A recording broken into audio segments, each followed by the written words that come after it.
Is someone playing violin in a machine shop? Clara Duval stopped mid-step, her voice low-sharp, almost accusatory as it cut through the sterile air of the corridor. No one answered, only the distant hum of overhead lights and the rhythmic hiss of hydraulic lines from the factory floor below. But the music persisted. Faint at first, like a whisper lost in the clang of metal, then rising, aching, deliberate, heartbreakingly human. It didn't belong here. Not among steel and circuits. Not in a facility that built systems designed for war. She turned toward the sound, instinctively heels clicking across the concrete with a precision that mirrored her every habit. Clara didn't detour. She didn't veer off course. But the violin, it unraveled something inside her, something ancient and unfinished. She passed rows of silent machines and workstations tucked neatly beneath overhanging pipes. Everything around her smelled like oil and heated metal. And still the violin sang. Debussy, Clair de Lune. Clara halted at the edge of a wide maintenance bay. She ducked behind a column, not out of fear, but reverence, like she was intruding on a sacred space. The music floated from the far side of the room where a single workbench had been cleared. And there he was. A man in a gray maintenance uniform back turned to her head, bowed slightly, drawing a bow across an old violin with worn grace. His shoulders were strong but soft in posture, relaxed in a way no one ever was in her boardrooms. And beside him on a low wooden stool sat a little girl. She couldn't have been more than 9. Barefoot, her socks mismatched. Her arms rested on her knees as she colored quietly with stubby crayons, utterly undisturbed by the haunting elegance of the music around her. No phone, no screen, just her and the sound. Clara stared, not just because it was beautiful, but because it didn't make sense. No one had told her there was a musician on staff, and certainly not in the maintenance division. The man's hands were calloused, clearly used to wrenches and steel bolts, not fine instruments. And yet the way he played, he didn't just know the music. He felt it. Every note held something deeper, as though it had been kept alive not through sheet music, but necessity. Clara took a slow breath, then reached for her tablet to check his badge ID from a distance. But she stopped herself. She didn't want data right now. She wanted to feel this, whatever this was. The last note lingered like the final whisper of a dream. The man let the bow fall gently to his side and smiled first at the violin, then at the girl. "That's your favorite, isn't it?" he asked her. The girl didn't speak. She nodded once, then handed him a drawing. He looked at it, chuckled quietly, and held it up to the light. A crayon sketch of 2 stick figures, one holding a violin, the other with bright yellow headphones. Above them, a giant sun and musical notes floating like stars. "It's our lunchtime concert poster, huh?" he said. "You're the artist, and I'm the background noise." The girl grinned. Clara smiled despite herself. Then, as if sensing something or someone, the man turned. Their eyes met. For a heartbeat, no one spoke.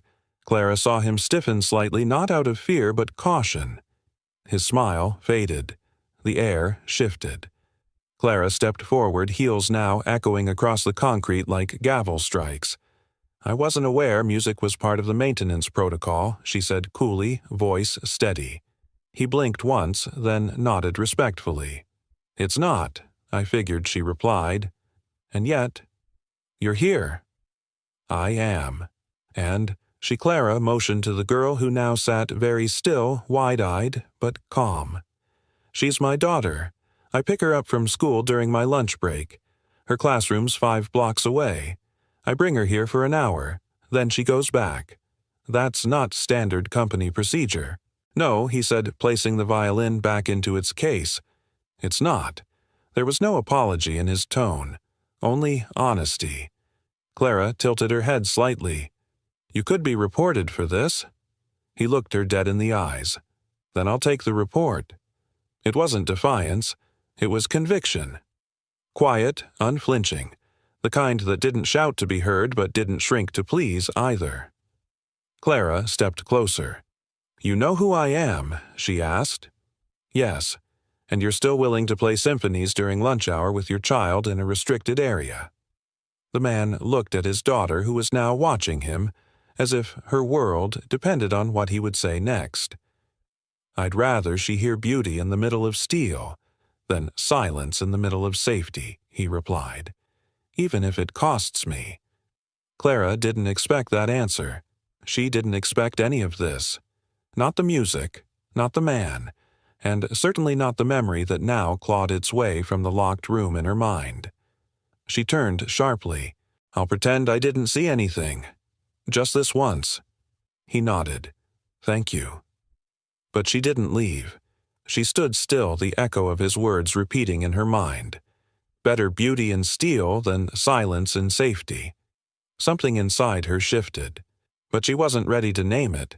Instead, she asked without turning back, "What's your name, Ethan?" "Ethan Hale." She hesitated. "Then I'm Clara." He already knew that. Everyone in the building knew her name. It was engraved on their emails, embossed on their contracts, and whispered in caution. But this time, she wanted him to hear it from her. Human, not CEO. Clara turned finally, her face unreadable. But as she reached the hallway again and disappeared behind the doors, her hands were trembling just slightly. In her chest, something stirred. It wasn't fear. It wasn't guilt. It was something more dangerous than either. It was curiosity, and the echo of a violin that somehow had found its way past every wall she'd ever built. She didn't intend to come back. Clara Duval didn't make emotional detours. Her schedule was airtight, optimized to the minute. Her calendar didn't allow for curiosity or violin lunches in the machine shop. And yet, 23 hours and 16 minutes after she walked away from that echoing note and that stubborn man with the quiet fire in his eyes, she was back. No driver, no assistant, no boardroom in sight. Just Clara alone in her charcoal slacks, a simple blouse instead of her usual blazer, walking toward the factory gates like someone who had lost something and wasn't yet sure what it was. She stopped just outside the tinted hallway windows that overlooked the maintenance bay, the same spot she had stood yesterday. And there they were again, Ethan Hale and his daughter. Mia sat cross-legged on the floor beside a small box of crayons, her head tilted slightly as she scribbled over thick sketch paper. Her tongue peeked out from the side of her mouth in deep focus. Her headphones, bright yellow with a unicorn sticker peeling off the side, were looped around her neck instead of on her ears. Ethan stood by his workbench, violin in hand, tightening the bow with the precision of a man who knew every creak of the wood. Then, without ceremony, he lifted the instrument and began to play. No warm-up, no hesitation, just sound. Raw, honest, achingly present. This time, it wasn't Debussy. It was something older, slower. A folk melody Clara couldn't place but felt like she had known in a dream, once soft-winding, full of the kind of sorrow that doesn't ask for pity. Clara found herself sitting down on the bench in the hallway, just to listen. She didn't realize how tightly she had been holding her breath until the bow lifted and silence returned. Inside, Ethan gently set the violin down and knelt beside Mia. She showed him her drawing.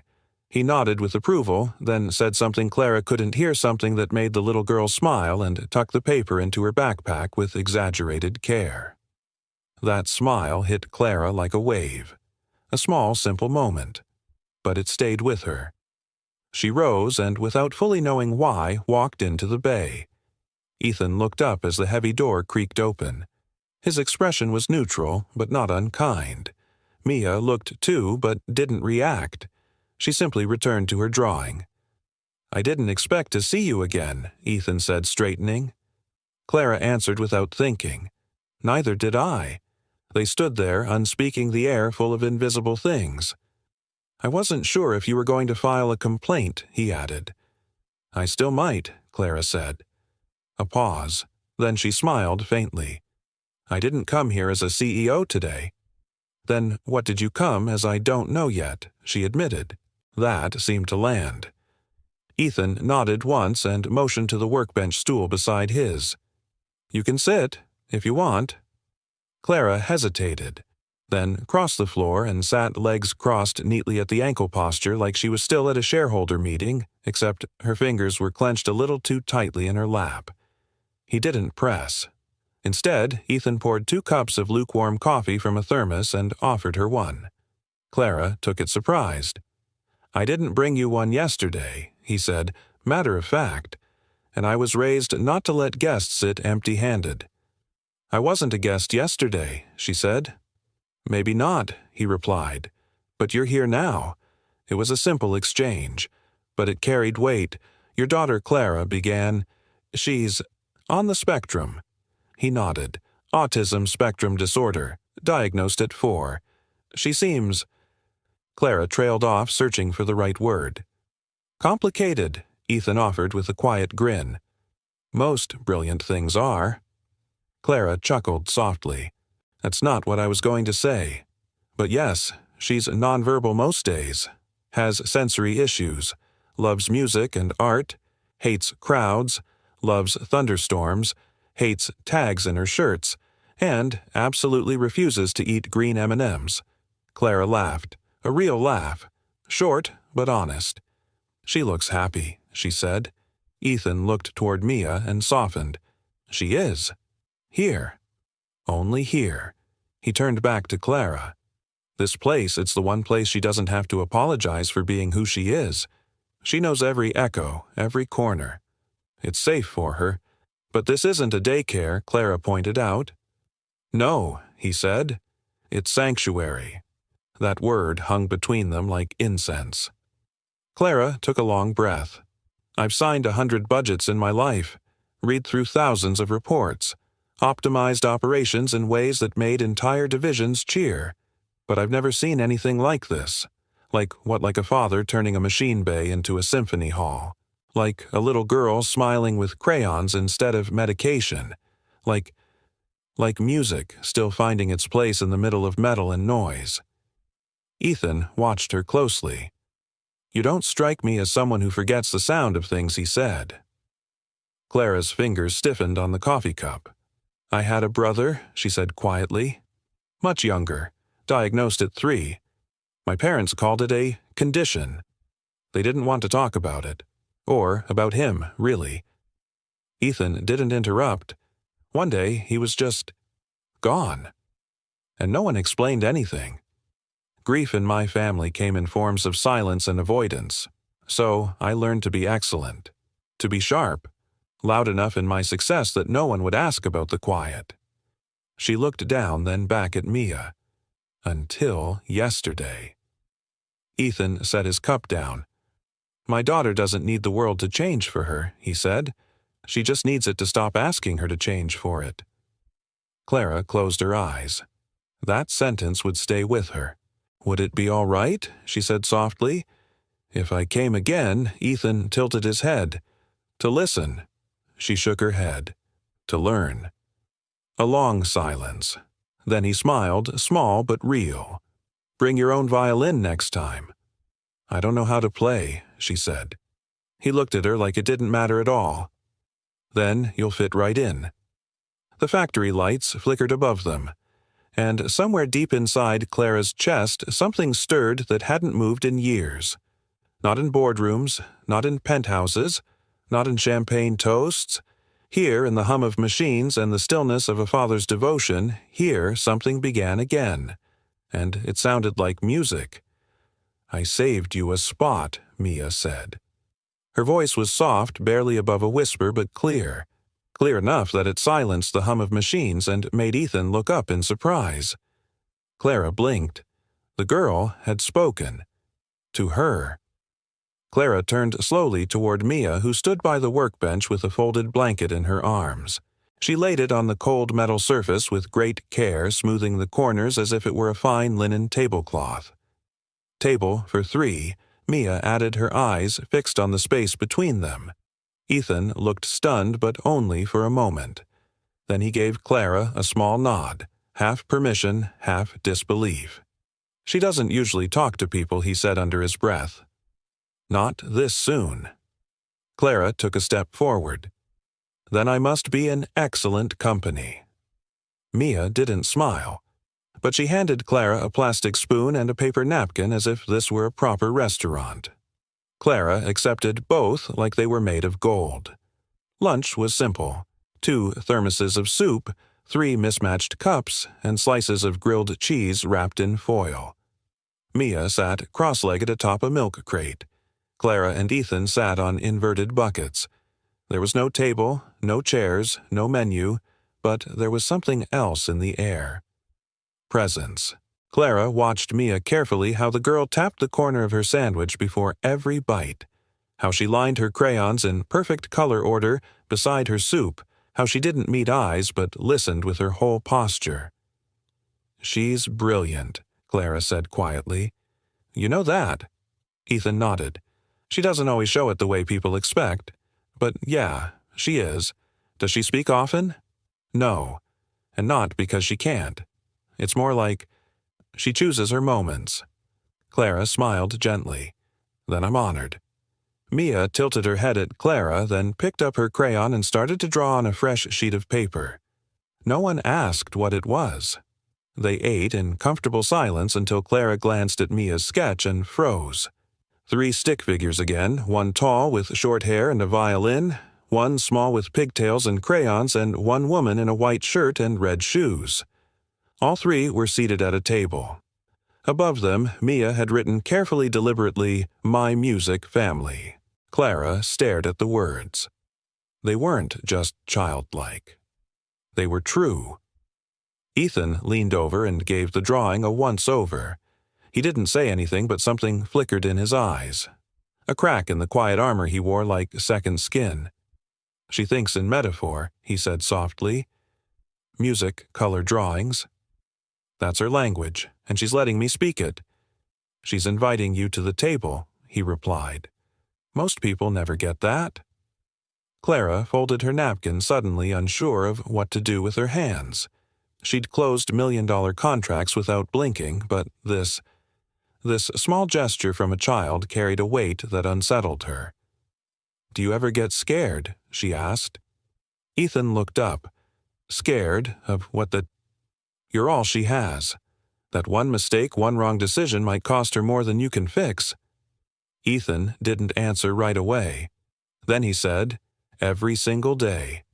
His voice was steady, not ashamed, not weak, just true. She had a full support team once, therapists, an art teacher who understood her, music sessions twice a week, and then budget cuts, school programs slashed, staff rotated out. Suddenly, all she had was me. I wasn't trained for this. "You adapted," Clara said. "I had no choice. And that's the thing, parents like me, we don't get the luxury of not showing up, whether we're ready or not." Clara set down her cup, her gaze lowering to the table between them. "My brother loved music," she said quietly. "He didn't speak much either. But he used to hum while I read to him. He was always in his own world. But when I played piano, he came closer." She paused. "He passed away when I was 16. Nobody really talked about how or why. My parents, they buried it. And I think I buried parts of myself with him." Ethan listened, not with pity, just with the kind of silence that welcomes truth. "I haven't played music since she whispered. Until I heard yours." Ethan looked at her, then really looked at her. There was a different kind of recognition in his eyes now. Not curiosity, not suspicion, something like alignment. "He would have liked this," Clara added, nodding toward Mia's sketch. "Table for 3. She's rewriting the story," Ethan said, "for both of us." Mia, oblivious to the emotional current flowing between the adults, stood and offered her paper to Clara. Then, in a gesture so deliberate it made Clara's breath hitch, she picked up her spoon and gently clinked it against Clara's like a toast. No words, but the message rang clear. "You belong here." Clara swallowed the lump in her throat and raised her spoon in return. "To the music family," she said. Ethan joined them. 3 spoons. One fragile, beautiful sound in the middle of steel and silence. And for a moment, Clara felt something she hadn't felt in years. Home. As they packed up, Mia tugged on Clara's sleeve and held up a small drawing of a violin. Beneath it, in careful block letters, she had written, "Play with us next time." Clara looked at Ethan, who shrugged with a smirk. "You're invited," she laughed. "I don't even know how to hold a violin," good Ethan said. "Means you'll be humble." Mia giggled just once, but it was enough to echo inside Clara's chest for the rest of the day. As they walked out of the bay, Clara stopped at the door, looked back and said, "You know, I came here to audit operations." Ethan raised an eyebrow. "And what did you find?" She smiled. "Something that doesn't fit the report, but feels undeniably necessary." He didn't answer, but he didn't need to, because that day 3 people sat at a table made of scrap metal and paper napkins. And something holy happened. Something no metric could measure. Something no spreadsheet could predict. The beginning of healing, wrapped in crayon lines, grilled cheese, and a child's invitation to belong. The old storage closet hadn't been opened in years. The hinges groaned in protest as Clara pulled the door back with both hands. A cloud of dust spiraled upward, dancing in the sunlight that bled through the narrow attic window. She coughed once, waving the air aside, and stepped inside. Everything was exactly where she remembered and exactly how she'd left it. Boxes of childhood belongings lined up like forgotten soldiers, each one neatly labeled in her mother's careful cursive. Clara, age 6. Clara, school papers. Daniel, art supplies. Daniel, music. She stared at the last label, her fingers hovering. Daniel. Just the name made her chest tighten. She knelt on the floor, slowly prying the flaps open. Inside were crumpled sheets of construction paper, dulled over time but still bursting with uneven strokes of color. Crayon suns with crooked smiles. Scribbled musical notes over stick figures dancing. A foam cut out of a violin with glitter glued onto the strings. And then folded carefully in tissue, a tiny red hoodie. She picked it up, pressed it to her face. It still smelled faintly like childhood apple shampoo peanut butter and the ghost of a little boy who had once followed her everywhere, humming quietly to himself. Clara sat there for a long time, cross-legged on the hardwood floor until her legs went numb and the light in the attic began to dim. She didn't cry. Not then. But her silence was the kind that screamed. Later that night in her apartment, Clara stood in front of her grand piano for the first time in nearly 2 decades. The black lacquer gleamed untouched, immaculate, a monument to her success and her grief all at once. She opened the lid.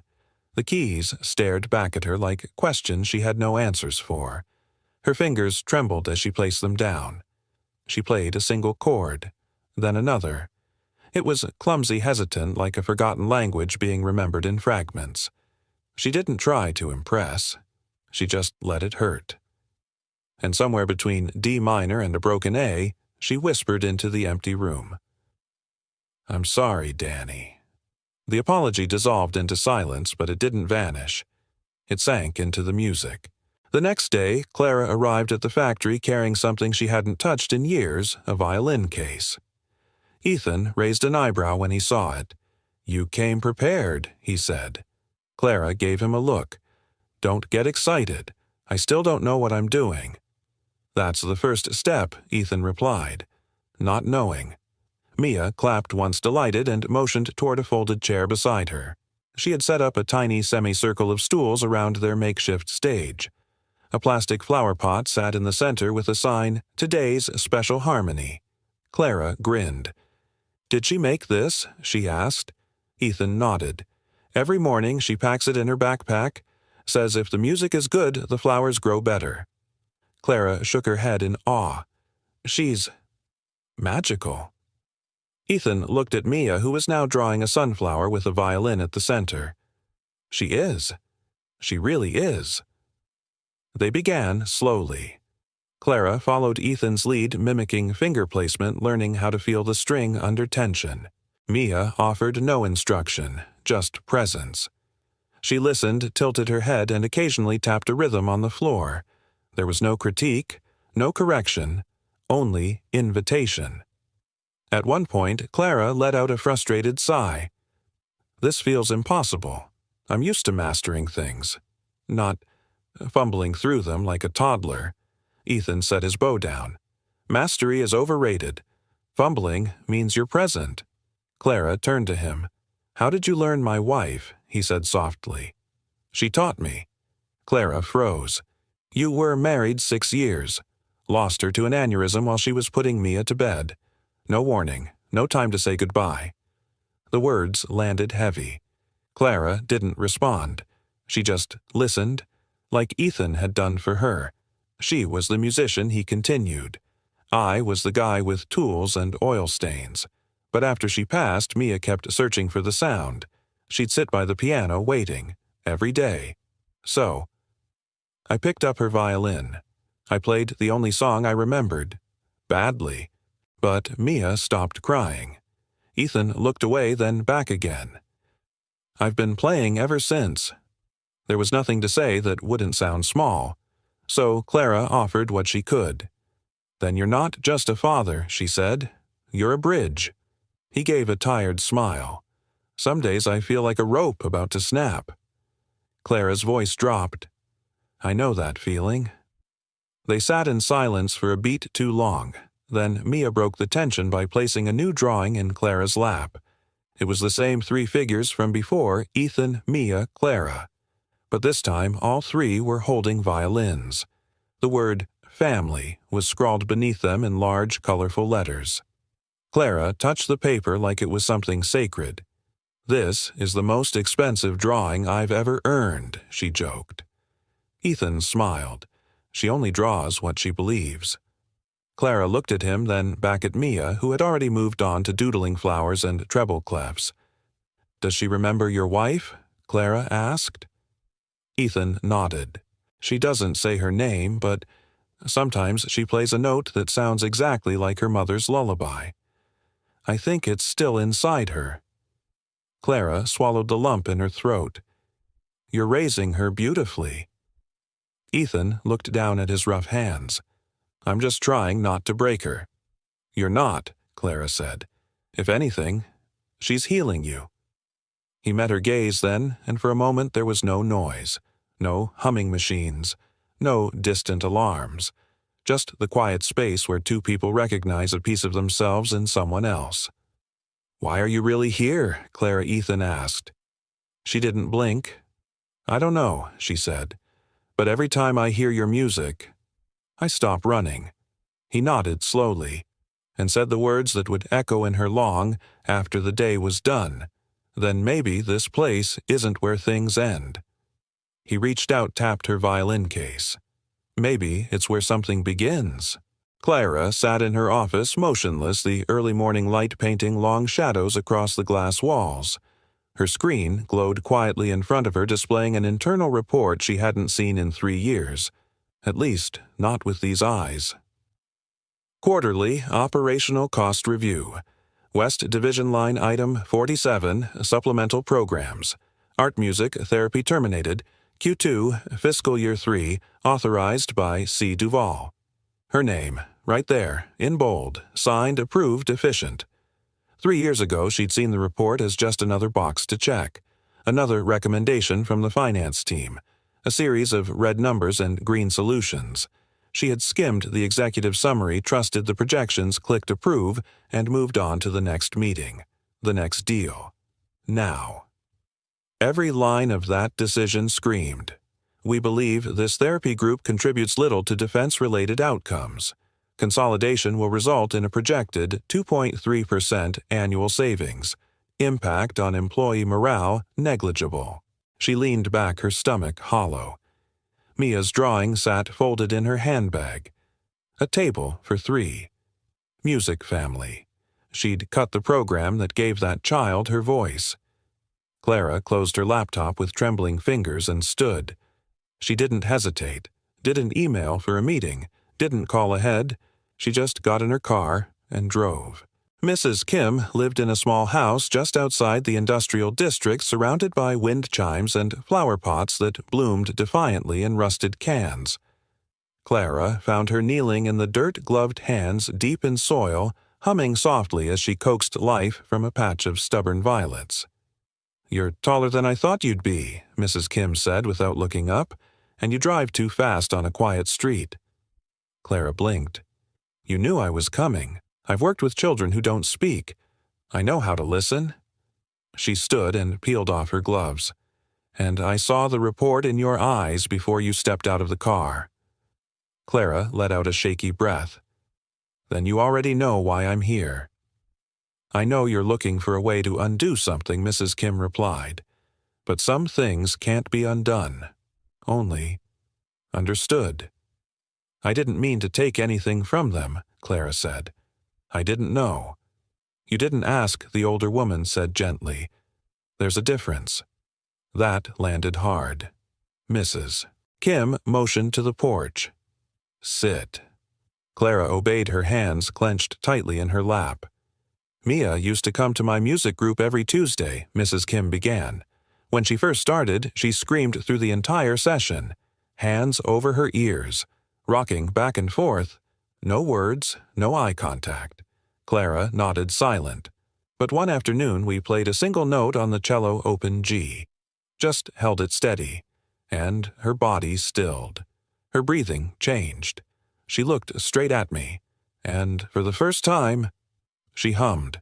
Clara's throat tightened. She didn't need instructions. She needed resonance, Mrs. Kim said. And that room gave her 1 hour a week where the world didn't ask her to bend, where she didn't have to mask her wonder just to survive. "I took that away from her," Clara whispered. "No," Mrs. Kim corrected. "You didn't take it from her. You took it from all of them." The porch fell silent, broken only by the low clinking of the wind chimes in the breeze. "Do you want to know what bothered me the most?" Clara asked, her voice barely audible. "That I didn't remember. Not until now. I signed it like it meant nothing, because back then it didn't to you." Clara looked up, tears brimming in her eyes. "So, what do I do now?" Mrs. Kim studied her. "You listen louder than you lead. You rebuild what you broke. And most importantly, you show up again and again until your presence means more than your apology." That night, Clara returned home and opened her personal archives. She requested every financial document she'd signed in the last 5 years, every cost-cutting order, every terminated initiative. She searched for patterns, names, lives hidden behind percentages.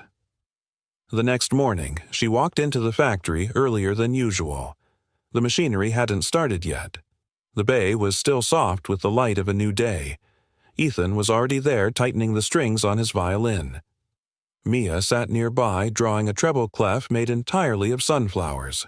Clara didn't speak right away. She simply approached and sat beside them. When Ethan glanced at her, she spoke carefully. Not as a CEO. Not even as Clara Duval, the woman who had everything, but as someone who had been wrong and knew it. "I found the report," she said. "I'm the one who cut the program." Ethan froze. Mia stopped coloring. "I didn't know who it would affect. I didn't let myself know. I saw a number and thought I was making a smart choice. I didn't see the room where your daughter found her first note." Ethan's voice was quiet. "You didn't just cut a budget, Clara. You silenced her world." Clara nodded, tears brimming. "I know, and I can't undo that. But if you'll let me, I want to help rebuild it." There was a pause, a long one. Then Mia reached over and placed her drawing in Clara's lap.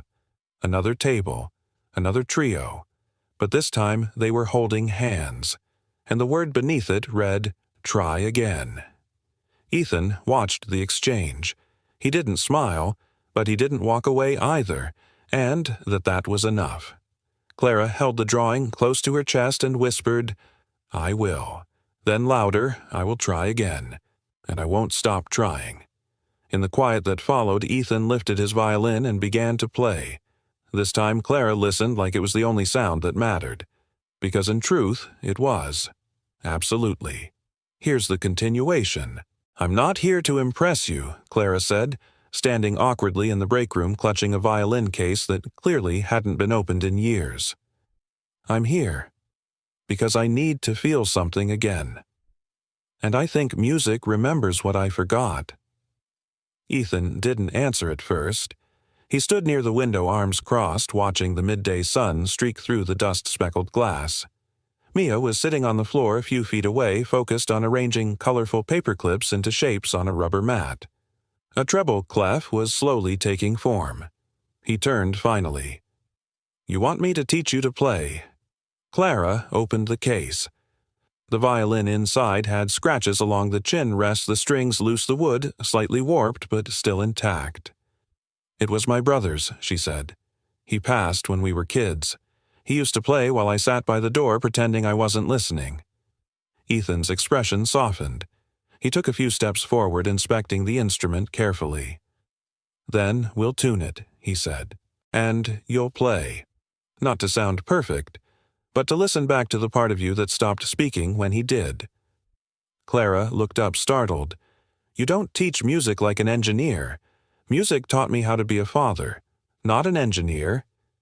His voice was quiet, steady. They began that afternoon. It started with scales, painfully slow, awkward hand positions, wrong bow angles, and more than a few squealing notes that made Mia wince and cover her ears. But Clara kept going. Every note that sounded wrong became a kind of confession. Every correction from Ethan a kind of forgiveness. "Relax your wrist," he murmured. "You're trying to control the sound. Let it surprise you." "That's dangerous," she said with a shaky laugh. "That's music." Day after day they practiced during the lunch hour. Mia would sometimes sit nearby, other times disappear behind an easel to draw in silence. But she always listened. One Tuesday, Clara showed up earlier than usual. She had been up all night practicing a short melody from a children's lullaby. She wanted to surprise Mia.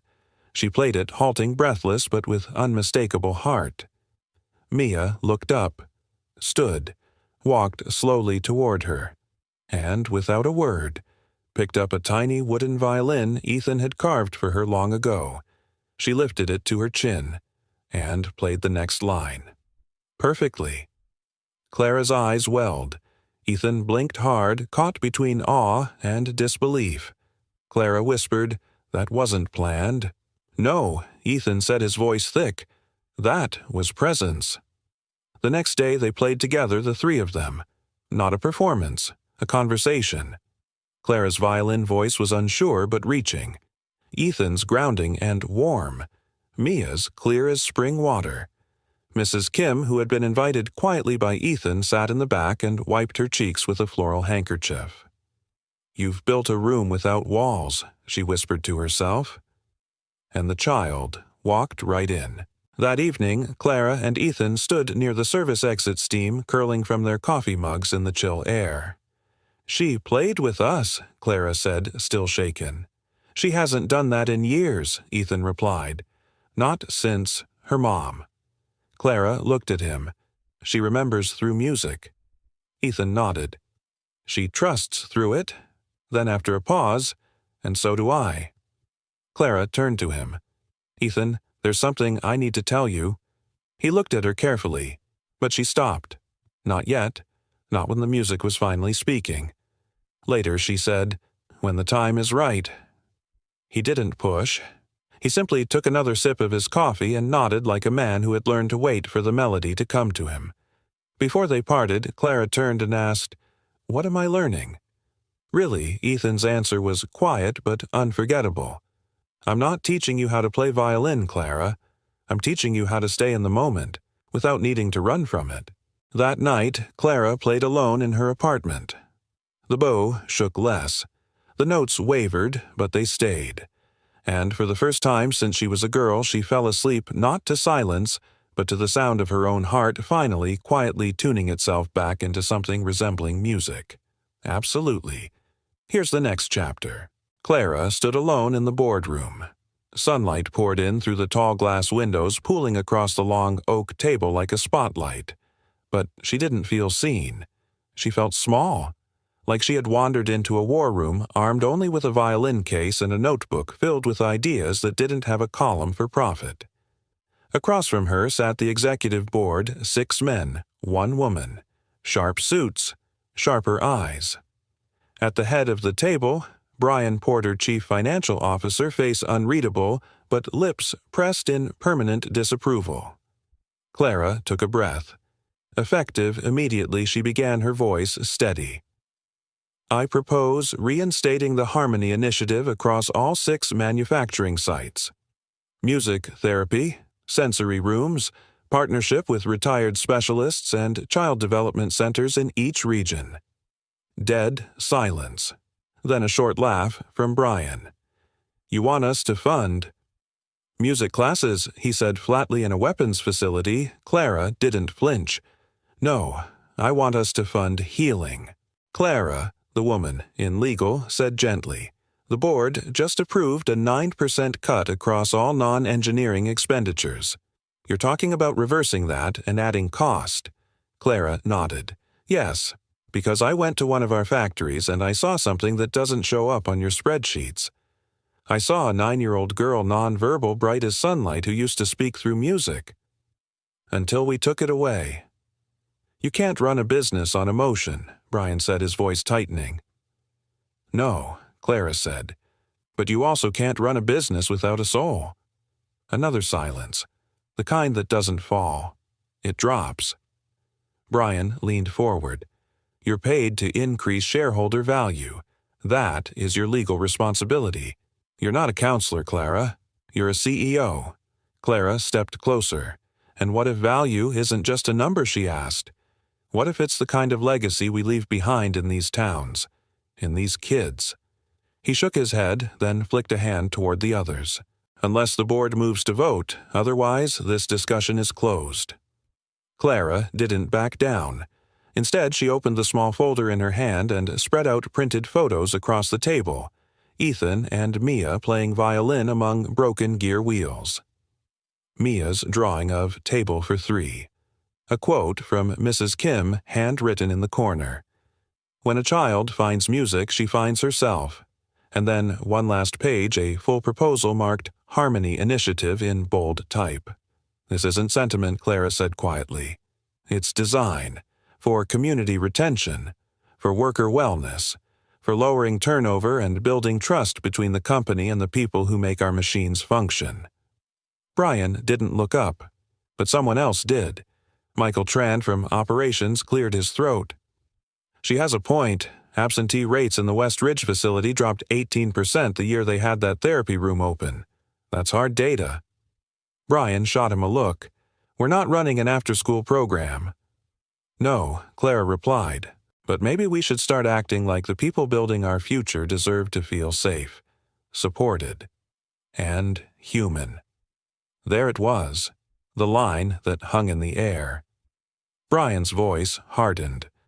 I'll be frank. If you keep pushing this agenda, we'll be forced to call a vote of no confidence. Clara blinked. I'm sorry, she said softly.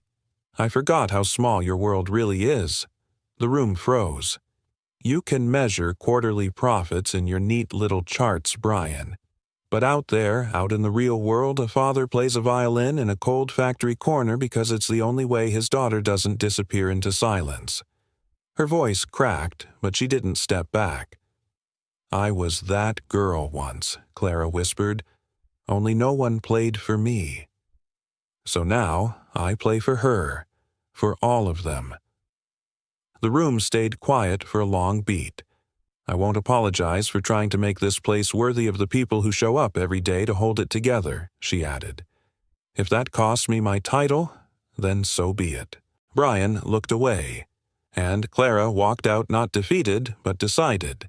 That night, she drove for hours, past the city lights through long winding rural roads until the GPS faded and memory took over. She parked outside a small, unused community building near the original Harmony Pilot Center. It had been locked for years. But Clara had keys. She was the one who had ordered it shuttered. The room inside was dusty, abandoned, but not dead.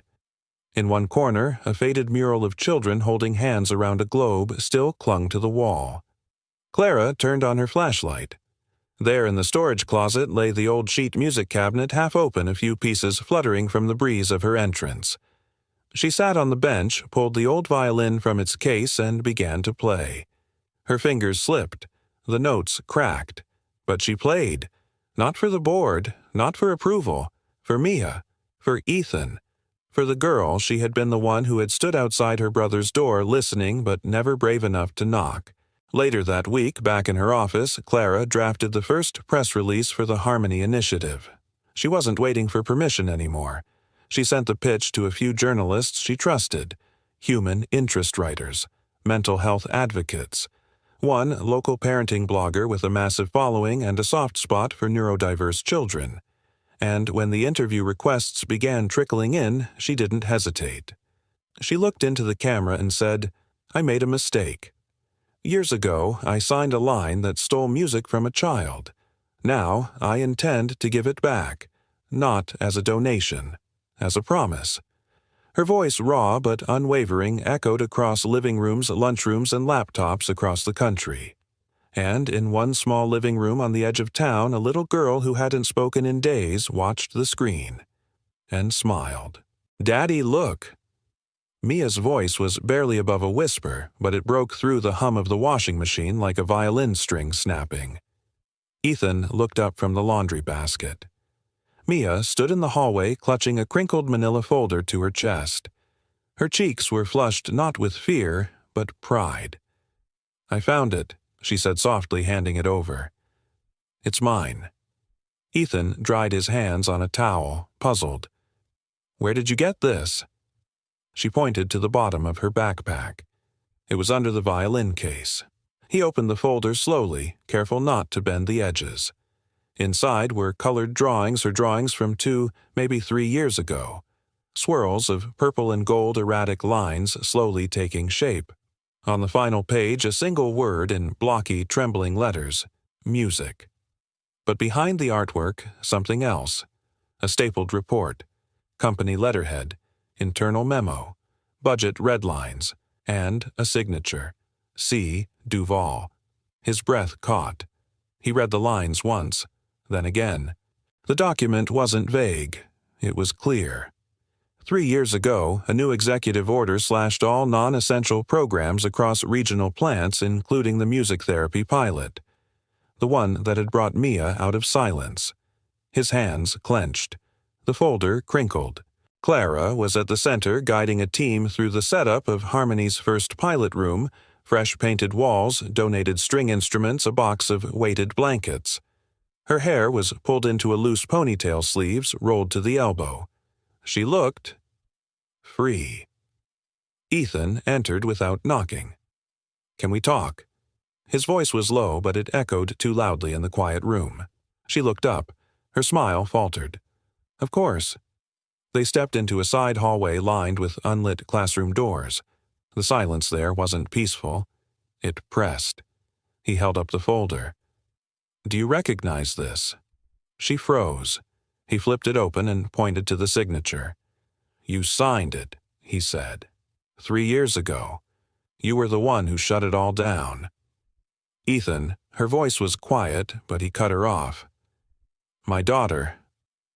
She spoke her first full sentence in that room. She drew her first picture there.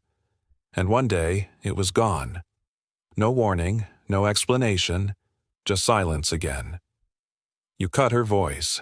I didn't know she started, but her words tripped over guilt. You didn't know he snapped. You walked into that plant, heard a song, and saw a girl, and you didn't even realize you were the one who took her color away. Clara's lips trembled. I found the memo weeks ago. I've been trying to fix it, but you didn't tell me. He stepped closer. You let me teach you music. Let my daughter love you. And all that time you were carrying a truth heavy enough to break both of us. She looked down. I didn't know how to say it. I thought if I could just build something better, something real. Ethan's voice cracked.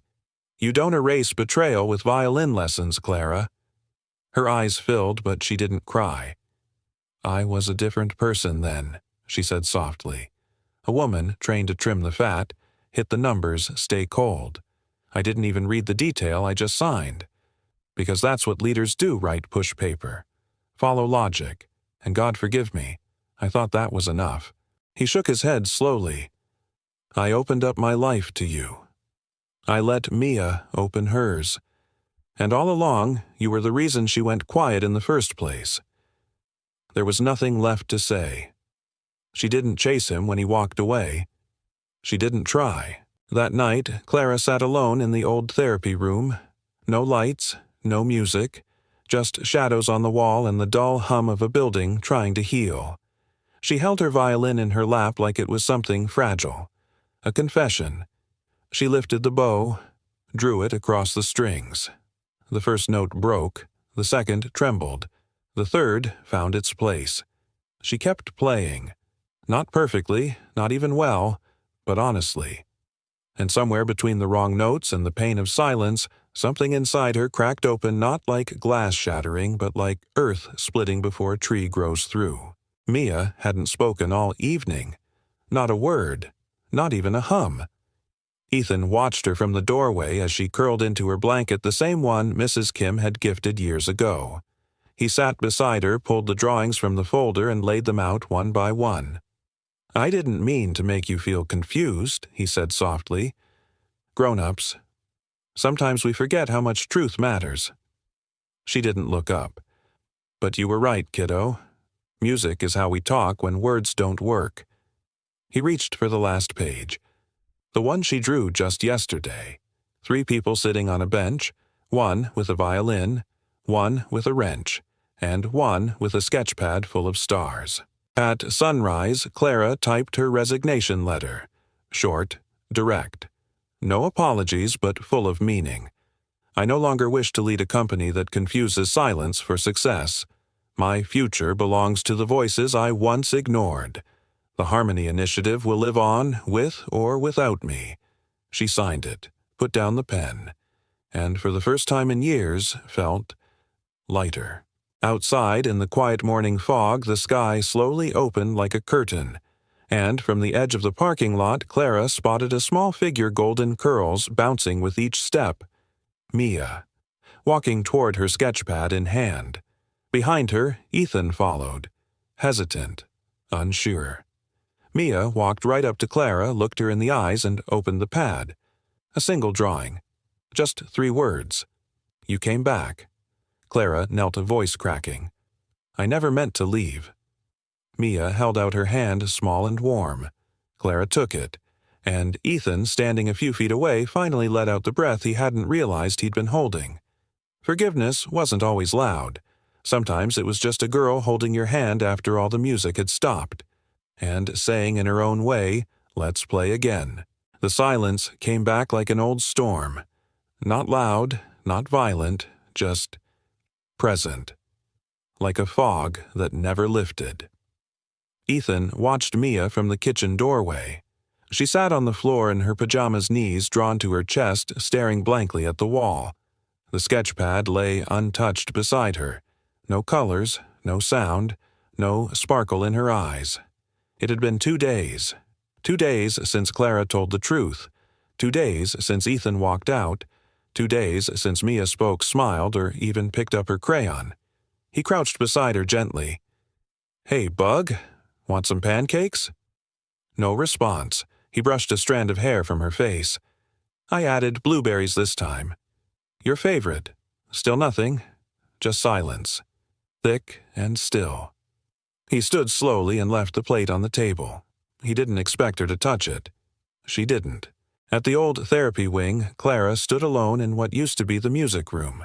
The walls still carried faint outlines where paintings once hung, Mia's included. She stepped inside and closed the door behind her. The light switch didn't work. She didn't try again. Instead, she sat on the floor back against the far wall, knees pulled close like a child waiting for someone who never came. She held the violin across her lap bow, resting beside it. No music, no audience, just air and echoes. And regret. She raised the bow hands, trembling. The first note cracked. So did the second. By the third, her throat tightened, but she didn't stop. She kept playing, broken as it was, because something inside her knew. Some apologies can't be spoken. They have to be played. At the executive tower, the boardroom buzzed like a hornet's nest. Brian Porter tossed a file onto the table. "You want to turn a defense plant into a music school?" Clara didn't blink. "I want to create a therapy program that helps our employees and their children. Starting here. Starting now." Another member scoffed. "This is a public company. You think shareholders care about violin lessons?" Clara folded her hands, calm but steady.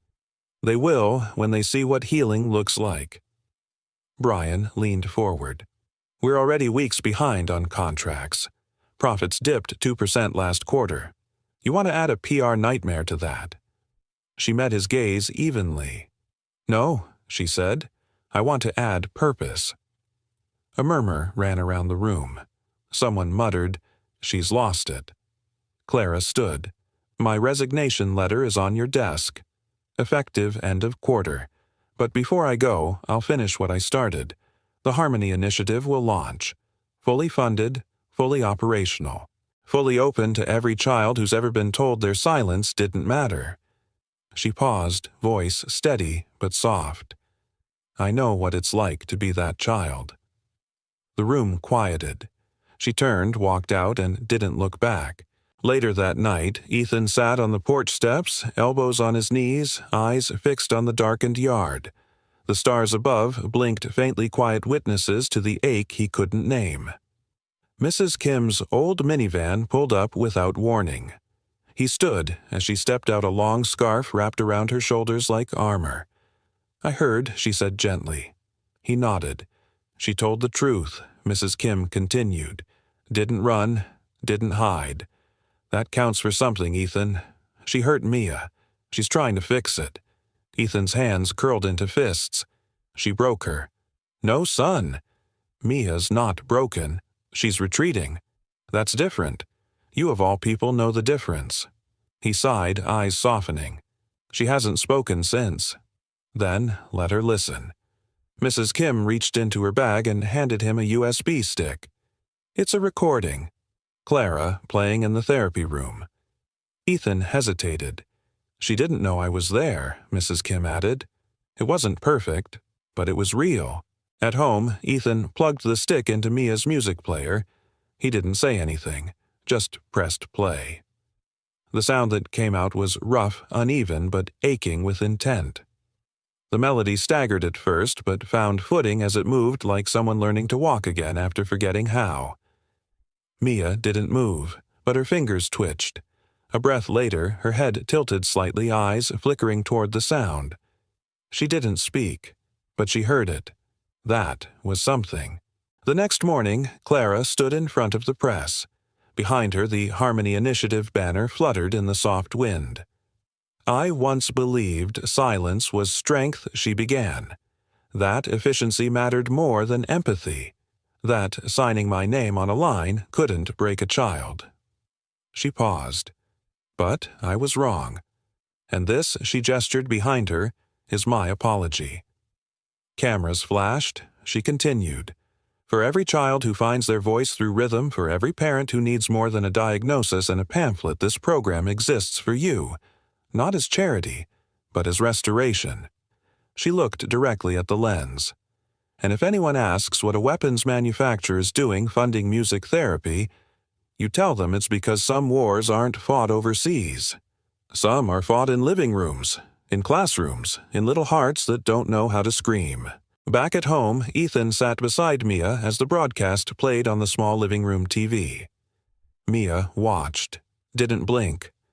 When Clara spoke that last sentence, Mia reached for a crayon.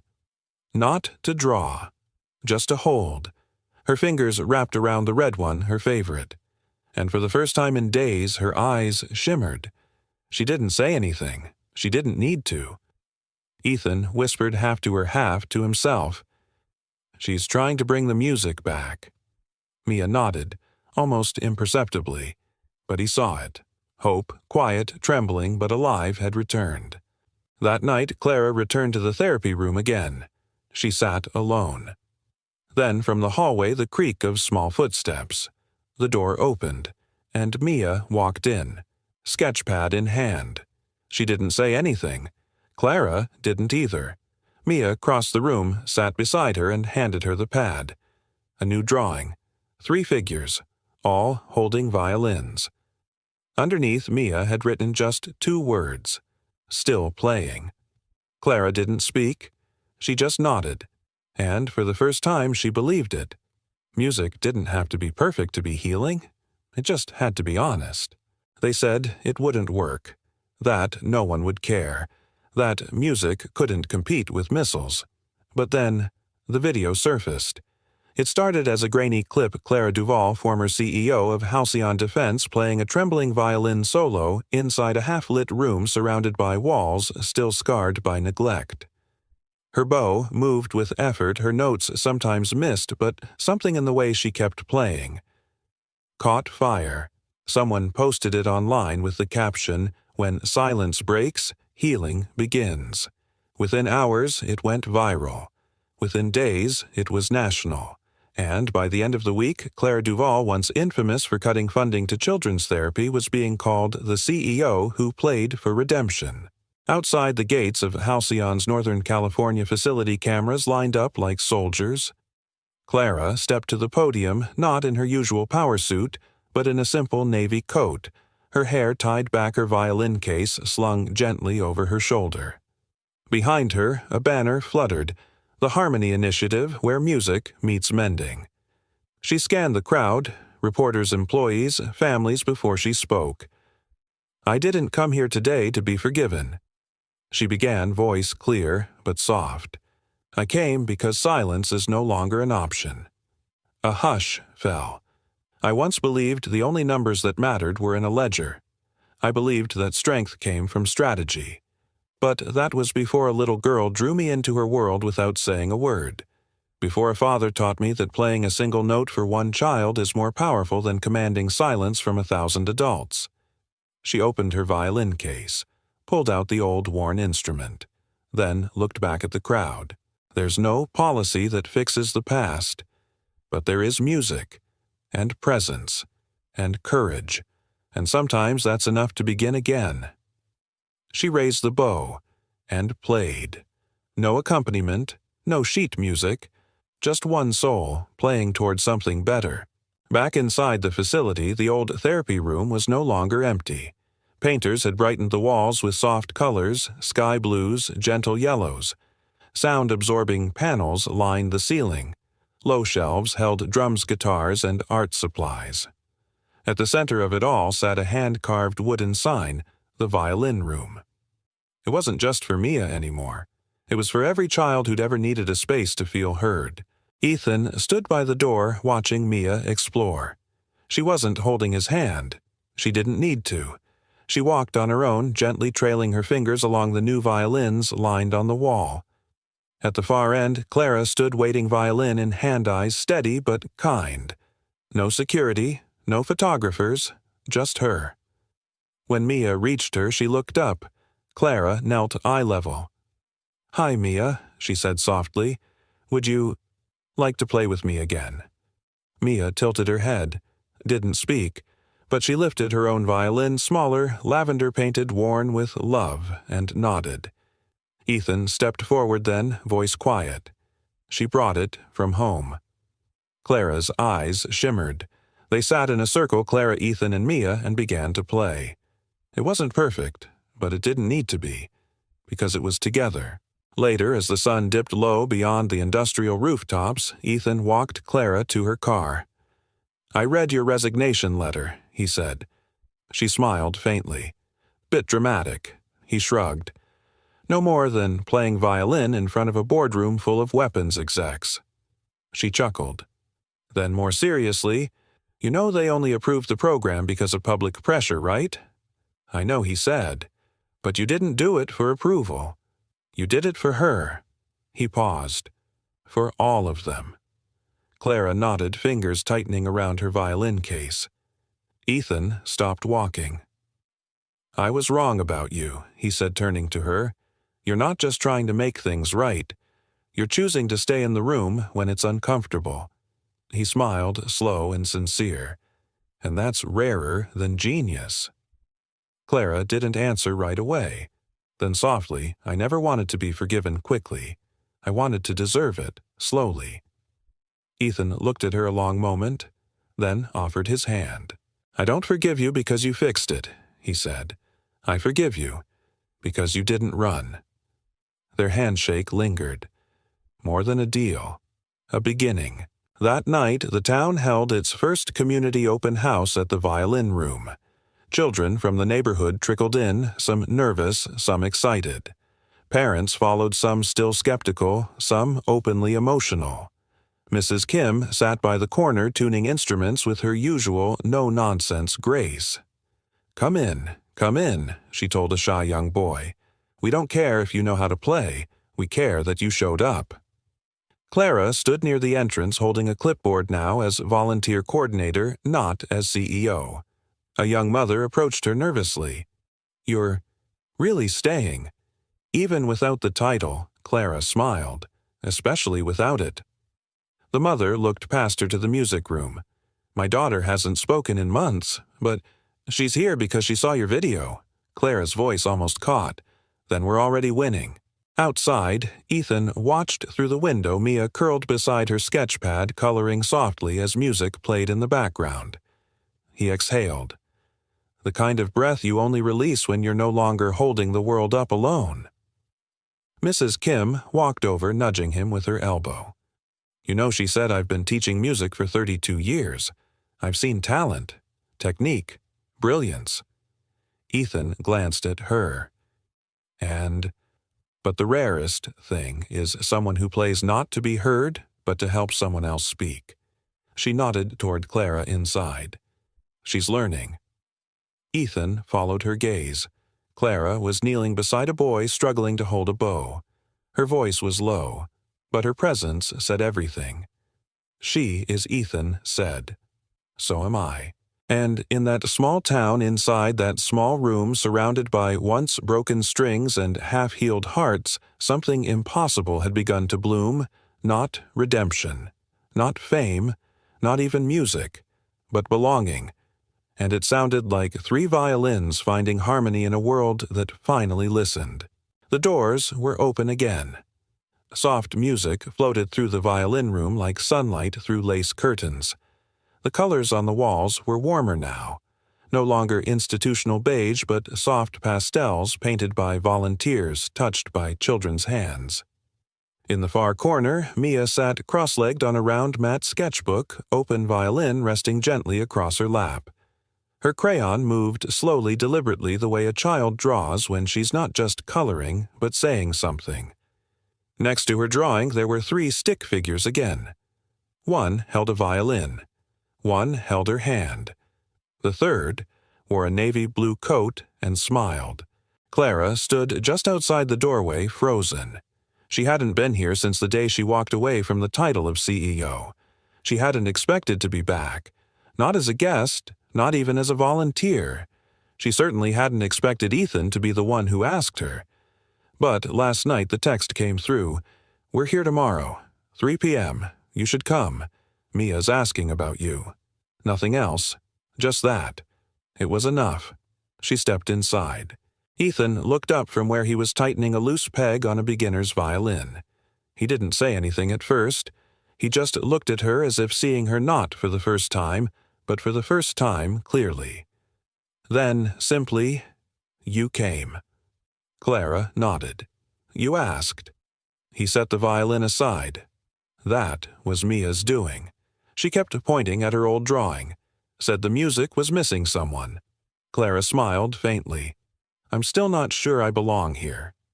Ethan's voice was quiet. "That's the funny thing about belonging. It doesn't always wait for permission." Mia stood up. She walked slowly, but without hesitation, her steps sure and centered. She reached Clara and held up the sketchbook. Clara looked down. There they were, 3 figures, the same as before, but now they were holding hands. And above them, in blocky, colorful letters, Mia had written, We play together." Clara knelt, swallowing the lump in her throat. "Is that what you want?" Mia nodded. Then, for the first time in weeks, she spoke. "Will you play with us?" They sat down in the middle of the room. Clara, Ethan, Mia, 3 violins, 3 hearts. One shared silence that no longer felt empty but expectant. Ethan began first a slow, grounding melody, warm and deep like old wood. Mia followed her notes, light and curious, dancing between his lines like fireflies on water. Clara waited.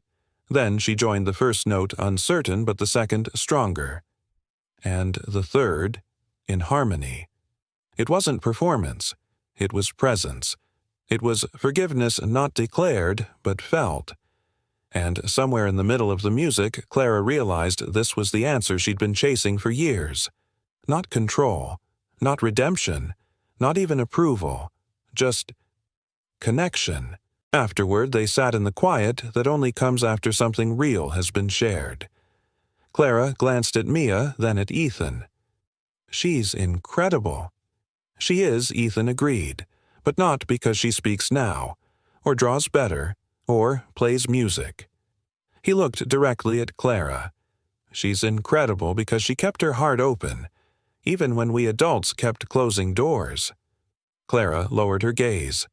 "I closed too many, and now," Ethan said gently, "you've opened one. That counts."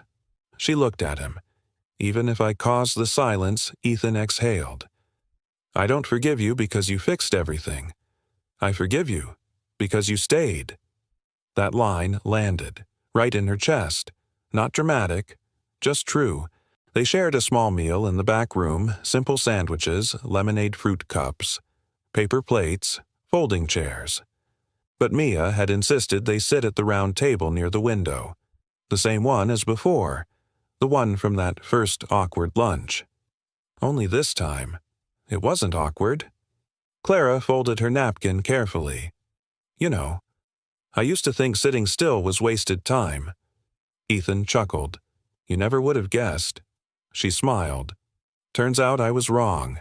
Sitting still, listening. Being here now, that's the hardest work of all."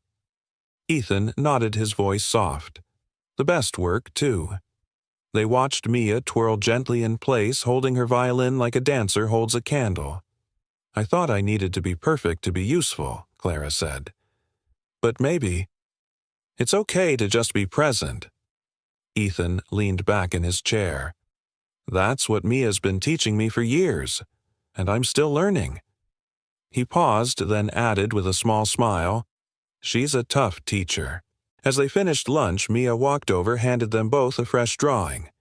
It was the same 3 figures, but now there were notes swirling above them like birds in the sky. In the corner, she'd written in careful, wobbly handwriting, "Thank you for staying." Clara blinked back tears. Ethan smiled. "She's got your timing, knows exactly when to say the thing that matters most." Clara looked at the drawing, then at him. "She got that from you." The sky outside was beginning to turn gold. Clara stood brushing crumbs from her lap. "There's a spring festival next week, isn't there?" Ethan nodded. "They're holding it in the town square. Mrs. Kim's idea. Wants the violin room kids to open with a performance." Clara raised an eyebrow. "Is she planning on dragging me on stage?" "She's not planning to," Ethan said, standing beside her. "She already did." Clara laughed, a real full laugh, the kind that came from the belly, not the mask. "Then I better start practicing." Ethan offered his hand to shake. She took it, but instead of shaking, he just held it a moment longer. "See you at the table," he said. Clara nodded, and this time, when she walked away, she didn't feel like she was leaving something behind. She felt like she was walking into something real, something earned, something that sounded a little like home. The spring sun had a different quality that morning. It didn't just shine, it blessed. The town square, usually quiet and utilitarian, had transformed. Paper lanterns danced in the breeze above, hung from lines stretched between telephone poles. Folding chairs filled up fast, the laughter of children mixing with the distant hum of tuning instruments. At the far end of the square, a makeshift wooden stage stood beneath an old sycamore tree, its branches still waking from winter. On the front edge of that stage stood a simple hand-painted sign, Harmony Festival, where all voices matter. Clara stood behind the curtain smoothing her skirt with nervous hands. Not a power suit, not a press appearance, just a soft navy dress Mia had picked for her. It looks like music, the girl had said. Like calm. Clara had smiled at the time. Now she clutched that smile like a lifeline. Behind her, Mrs. Kim peeked through the curtain. "They're packed out to the corner bakery," she whispered with delight. "This town hasn't gathered like this in 10 years." Clara took a shaky breath. "What if I miss a note?" Mrs. Kim tilted her head. Then, "Let it miss." That's how children know it's real. In the front row, Ethan adjusted Mia's violin shoulder rest. She stood still, eyes wide, soaking everything in the sun, the buzz, the music in the air like static before lightning. "You ready, little moon?" Ethan asked gently. Mia didn't speak. She simply reached out, touched his cheek, and nodded. One word followed. Together. Ethan swallowed. Always. A hush fell as Mrs. Kim stepped forward. "Ladies and gentlemen," she announced, "welcome to something a little bit messy, a little bit brave, and entirely full of heart. The Harmony Ensemble is not perfect. It was never meant to be. What you're about to hear is not just music. It's proof that silence can be rewritten with patience and people and presence." She smiled, and sometimes with a little violin. The audience chuckled softly. Then the curtain lifted. Clara stood stage left. Ethan stage right. Mia stood between them, not quite in the center of the stage, but somehow exactly where she belonged. The crowd held its breath. Clara raised her bow. Mia closed her eyes. And Ethan began. It started as a whisper of melody, low, wooden, familiar. Ethan's tone was steady anchoring, the rhythm of a man who fixed machines but healed through habit, a sound like soil beneath bare feet. Mia followed next, a soft tremble at first, then rising like a question becoming an answer. Her notes moved with instinct like a bird testing its wings, then soaring as the stage around her faded. Then Clara. Her entrance was hesitant, one beat too late. The audience heard it. But no one flinched, because when her note landed finally, it shimmered. Not flawless, but felt. It wrapped around Mia's melody and kissed Ethan's harmony. And suddenly they weren't 3 players. They were one. A trinity of wounds and wonder and wordless devotion. A family not built by blood, but by choice. As the piece swelled, a few audience members reached for tissues. One woman whispered, "That little girl. She wasn't speaking last year." A man beside her murmured, "The CEO's up there, too. Gave it all up for this." By the final notes, people weren't just watching, they were remembering. Their own silences, their own missed notes, and the music they thought they'd never hear again. The final note floated into the air, lingered, and landed. The square erupted into applause. Clapping whistles, hands above heads. People stood, strangers hugged. One child near the stage reached up toward Mia as if trying to catch the last note in the air. Mia bowed. Ethan followed. Clara stepped forward unsure, until Mia reached back, took her hand, and tugged her into the bow. 3 figures, 3 arcs, 3 stories braided into one final note. Later that evening, as the crowd began to thin and lanterns glowed softly overhead, Ethan and Clara sat on the edge of the stage feet, dangling like kids at a dock. Mia danced in the grass nearby with other children, her violin case now covered in stickers and a bright ribbon. Clara glanced sideways. "You were right," she said. "The work isn't the hard part." Ethan sipped his lemonade. "No." Clara shook her head. "The hard part is staying. Even when it hurts, especially then." He looked at her for a long moment, then offered quietly, "So, Are you staying? She smiled. Not the CEO smile. The human one. I think she said for the first time in my life, I already am. Mia ran up, held out something in her palm. A small silver charm, a violin no bigger than a thumbprint. Clara took it startled. For me, Mia nodded. Then whispered, You made music. Clara felt the tears come, the kind that heal not break. She knelt, hugging Mia gently. I just followed yours. As the sun dipped below the rooftops and the stars blinked awake, the music didn't stop. Children hummed, teenagers strummed. Elderly folks tapped their canes to rhythms remembered from decades past. And in the center of it all, one girl danced barefoot, chasing light surrounded by people who had once lost their way and now found it in her. Clara looked at Ethan. He looked at her. Neither spoke. They didn't need to. Because some things are said best through music, and some endings are really just beginnings.